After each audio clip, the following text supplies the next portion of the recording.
Today on OC News, CSUF's men's basketball team is headed to their first NCAA tournament in 10 years. And an injured officer was released after a 15-hour standoff in Pomona between a police and an armed suspect. And grab your umbrellas because it's going to be a rainy week. I'll give you more on the forecast coming up. All this and more, OC News starts right now.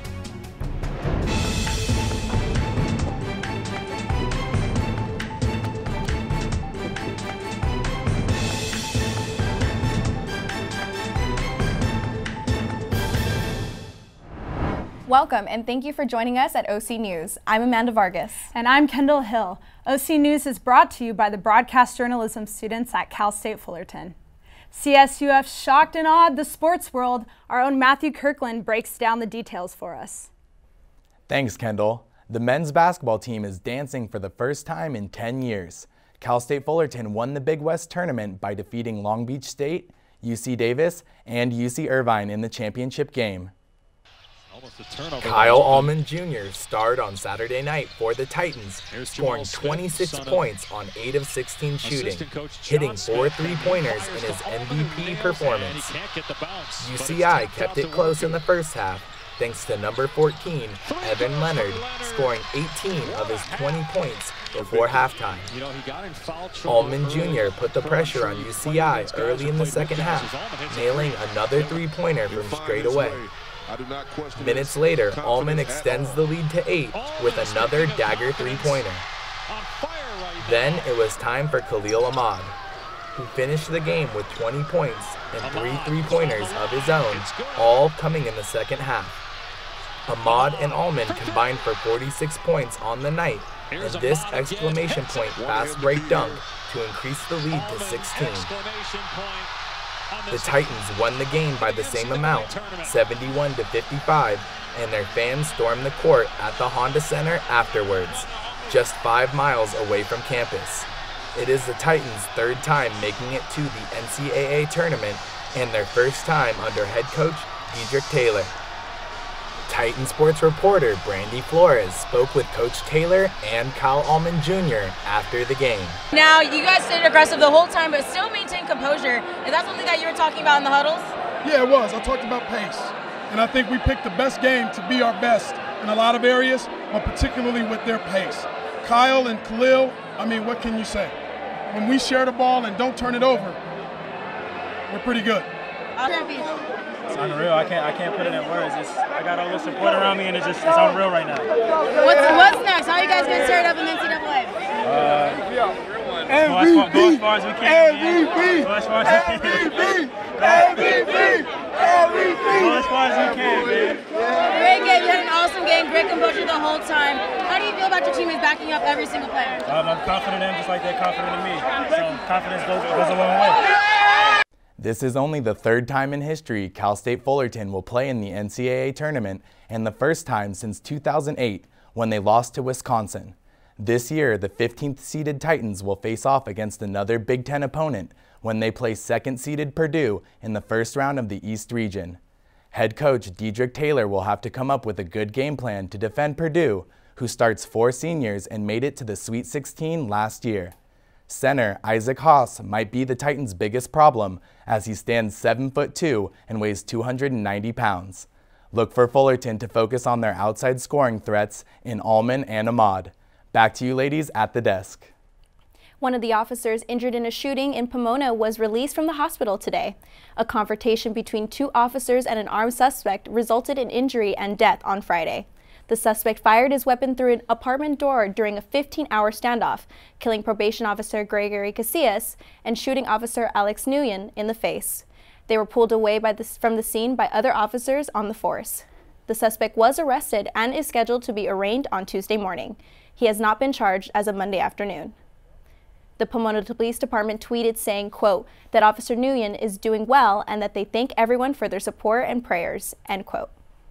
Texas residents are on edge after a string of explosive packages appeared in front of homes. Today marks the second and third deadly package explosion in Austin. Reporters Erica Salazar has the details on this. Female screaming that something exploding, asking for eating sound in the background. Sounds like a fire alarm. Police say the 3 deadly packages in Austin may be connected. City Police Chief Brian Manley said Monday at a news conference the 3 explosions occurred when people picked up packages outside their doorstep. Chief Manley said the first explosion occurred March 2nd when 39-year-old Anthony Stefan opened a package delivered at his doorstep. On Monday morning, an explosion killed a 17-year-old African-American boy and also injured a woman at the house. The second explosion on Monday left a 75-year-old woman in critical condition. Manley said the 3 incidents are being investigated together after the incidents displayed enough similarities. Texas Attorney General Ken Paxton urged all Texans to be cautious with any suspicious packages being delivered to their house. Quote, "With 3 reported explosions in the Austin area, I want to urge all Texans to report any suspicious or unexpected packages arriving by mail to law enforcement authorities.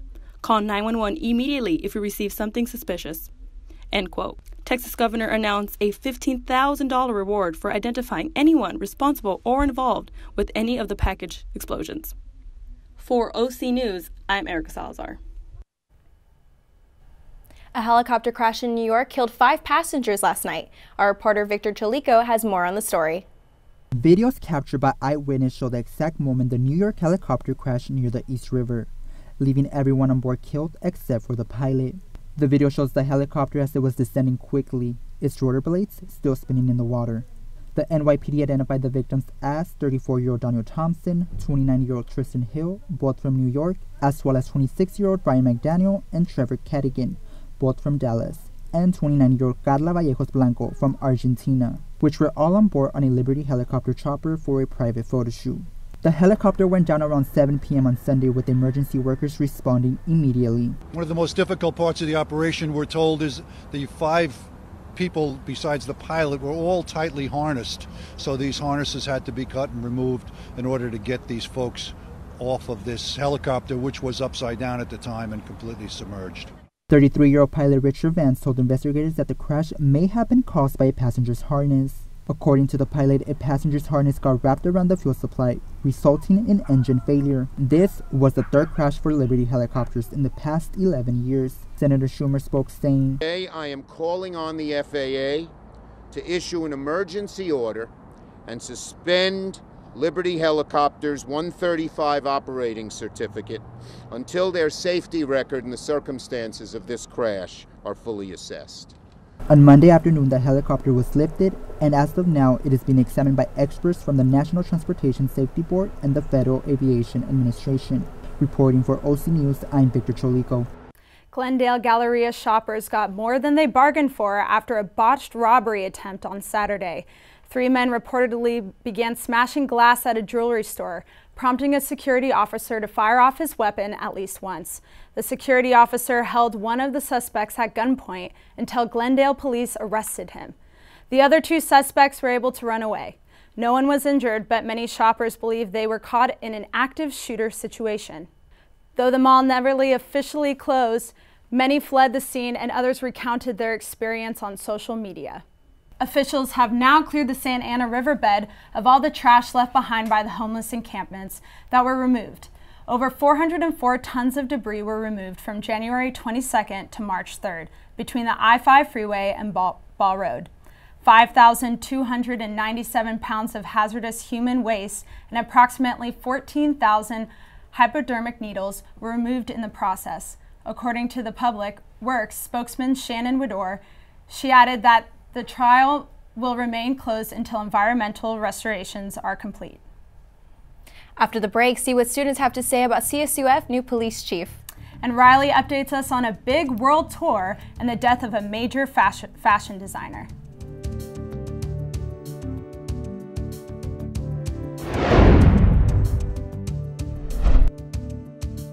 When I was in foster care, I never knew when I would have to move. So I always had my suitcase ready to go.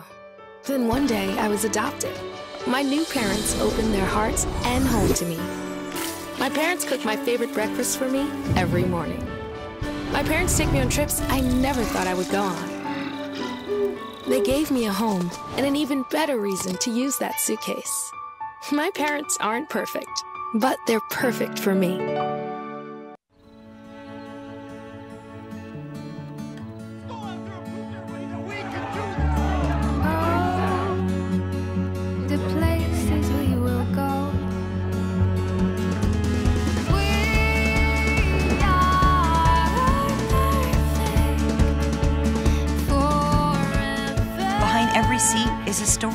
Behind every story is the reason for transparency. CSUF is welcoming a new police chief. We have our very own Alicia live on campus to give us an update. Alicia? That's right. Oh my gosh. Congratulations, Chief Raymond Aguirre. He's the new chief of police at Cal State Fullerton. He started on March 1st, but this Friday, March 16th, he will be officially sworn in. He's worked in the police. He's worked in the law enforcement for over 20 years, and he will be working with a fleet of over 30 police officers. But I don't want to give too many details away because next week Amanda Vargas will be giving much more about him. This is Alicia Watt with OC News. Back to you ladies at the desk.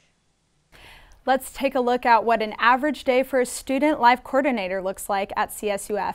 Jessica has the details. Heidi Elmer, the coordinator for student life and leadership, has another part of her life that many may not know. I worked full-time as a dance instructor, as well as doing school full-time and taking care of my mom. So it was really a big juggling act. And then when I got to Mount Holyoke, right before I got to go, my dad had a massive stroke. And so he became full dependent as well. And so I was the legal guardian of both of my parents at that time, and having to take care of their medical needs, their personal needs, their finances, take care of those things for myself, and also look after my younger brother. Growing up in a family such as hers has changed her life to make her the person she is today. But, you know, with the help of other people stepping in and kind of looking after me, making sure that I had everything that I needed, things that I didn't even know I needed sometimes, it was really helpful, and I was able to keep going. And so that's why I've become such a proponent for mentors, because I think, you know, you can have your friends to lean on, but your mentors see what you're capable of. They see more about you than you see about yourself, and so they keep pushing you forward. And so my mentors did that, which really helped me to be able to, you know, handle the stuff at home and take care of my mom and make sure that, you know, all of these things that she needed were taken care of while also taking care of myself. As spring is on its way, winter isn't ending without a fight. Sharon Cardona has more information. Sharon? Thank you, Amanda and Kendall. Yes, winter is going without a fight, as the northeaster is preparing for its third winter storm. The U.S. will be hit with a dramatic storm this week. The storm is called Winter Storm Skylar, and it will bring heavy snow and gusty winds to the northeast. The National Weather Service has issued the weather advisory. As we look into the map, as we can see that temperatures are around 39 degrees, 50 degrees as usual, but the storm will hit midnight. And unfortunately, if anyone is going to fly, unfortunately, 1,000 flights will be canceled. So apologize for that. But we'll look into today's weather. We'll see, today wasn't so bad, right? Daylight savings time didn't really ruin it for me. I hope at home it didn't either. Today was 71 degrees with the lows 55, humidity 63. The sun rose at 7 because of the daylight. But sunset, as we can see, it's setting later, guys. So after the show, you can catch the sun. And we'll look into this week. There's going to be really differences in rain. AM, PM showers are going to vary. I mean, Tuesday, it's going to be cloudy. And in the morning, then there's going to be a 40% chance of rain in the afternoon. As well as Wednesday, it's going to be partly cloudy, followed by 80% chance of rain later on. Thursday, AM showers. And with the sunshine later, and as we can see in the weekend, there's going to be partly cloudy skies in the morning, overcast, but it's going to rain. It's going to be 50% chance of rain. And so that's all I have for tonight. Thank you, ladies. Back to you at the desk. New studies in health have showed drowsiness in elderly people is an early sign for being at risk of Alzheimer's. Also, people who avoid sugar may not be improving their health as they may think. Jessica is in the studio with the details. Thank you, ladies. For our top story for tonight is a new study shows that drowsiness in elderly people leads to an increased risk of Alzheimer's. People should look out for signs of depositing plaque in the brain tissue because studies have shown this is the first known sign as the preclinical stage of Alzheimer's.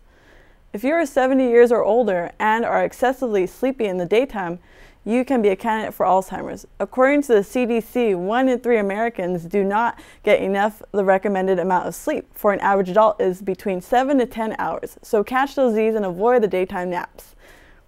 Quitting sugar may be the answer for some diets, but studies have found that not all sugar is created equal. Yes, sugar-free diets are a big trend this year, but just quitting sugar is not the answer to improve your health. Foods such as whole grains, blueberries, and grapefruits are allowed, while white bread, bananas, and raisins are not. The answer to improving your health is cutting down on ultra-processed foods and adding more vegetables and exercise to your daily regimen. This will help get you on the right track so go to the local farmer's market and go that extra mile on the treadmill and be the best you could be. Flu season is slowly declining, but there have been 5 more child deaths. The Centers for Disease Control and Prevention reports the number of sick people with flu continues to decrease, but experts warn that the season is not over yet. The CDC reports 5 more children who have died from the flu. That brings the total number of flu-related pediatric deaths to the season 119. Make sure that you have your kids kept in good health with daily hygiene habits and receiving the flu shot every year before flu season. I am Jessica with the health. Back to you. CSUF has opened up a basic needs center for students requiring help. Amanda has the story. In its continuous efforts to help students succeed, Cal State Fullerton opened the Titan Basic Needs Center, a place where students experiencing hardships can go to receive food assistance, professional clothing, hygiene products, and even in extreme circumstances, short-term housing and emergency grant funds. Any student struggling financially can come here to the Titan Basic Needs Center, located in McCarthy Hall, room 143A. Students can collect essentials such as deodorant, shampoo, toothpaste, and anyone can make donations. For those who need those resources, I want you to feel that you have a place to come so that you can succeed. The center is especially helpful for students such as Sajari Manzogi, who is a graduate student studying abroad from Mumbai, India. It's free, first of all, and that's why we save our time and money, which we can put in buying other resources like books for our college and studies.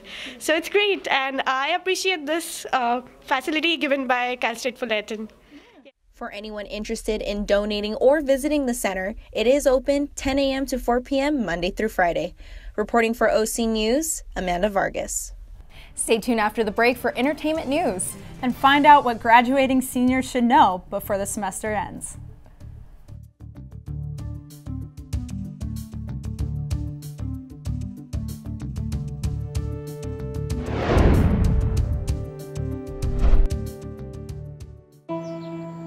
I'm only 17, but I know about investing. Believe in something, buy shares in it, watch it grow. So, what if you could invest in the future? The future of kids, like a stock. Not the kind of stock that's about making money, but a stock for social change. A whole new kind of investment called Better Futures.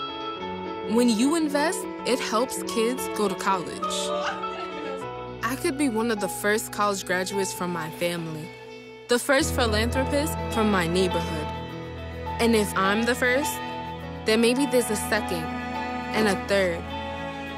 Believe in us, invest in us, watch us grow. My name is Sydney, and I'm your dividend.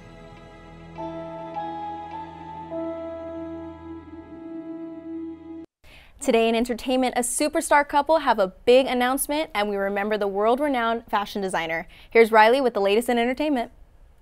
Thank you. Today we have a lot to talk about. So let's start with that big announcement you mentioned, Amanda. And it's not a baby. I feel like everyone's having a baby these days, but music power couple Jay-Z and Beyonce are hitting the tour circuit once again. Beyonce announced on Instagram today that she and her hubby will be beginning their On the Run 2 tour on June 6th. In Cardiff, UK.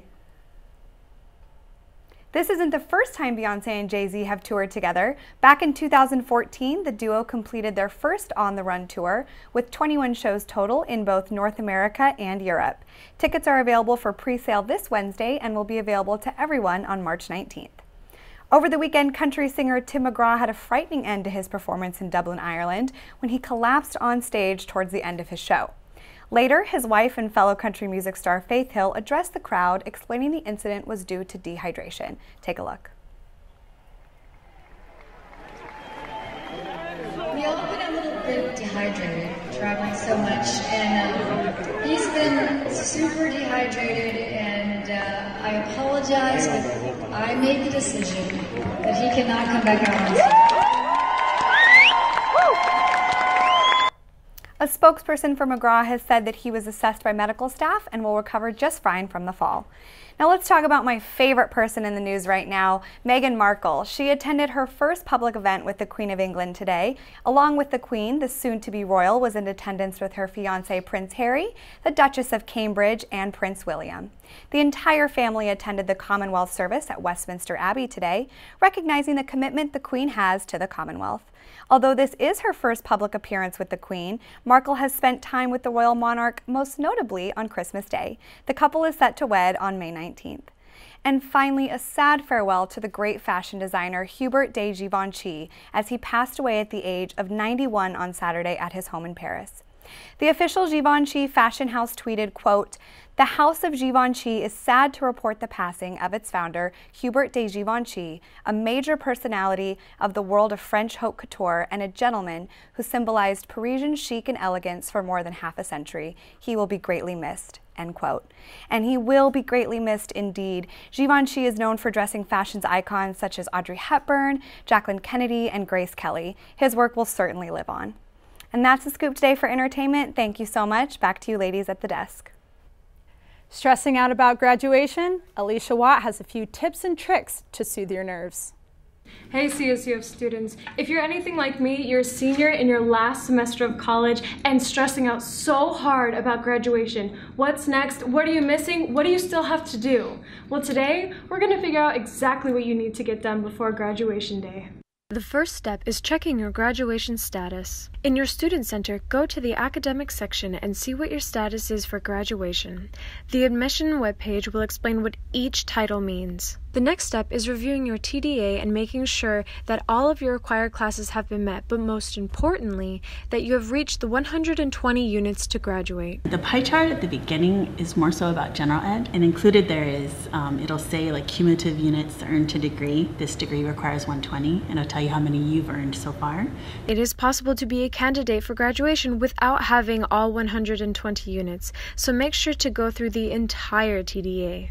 For those with majors that include a mandatory internship, there are still options if you didn't have time to complete one this semester. As long as they have 6 or fewer units left to complete, and they plan on finishing those immediately in the summer. So if a student only has their internship left and they want to enroll in the 495 class over the summer and complete it then, they can still walk and graduate with their class.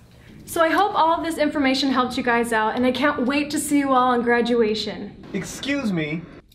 Sorry. And don't forget to pass all your classes. This is Alicia Watt with OC News. Thanks, Alicia. Those tips are really going to help me out. Definitely. I'm looking forward to graduation. Well, that's all we have for tonight. Make sure to follow us on all our social media at OC News CSUF. Have a great night.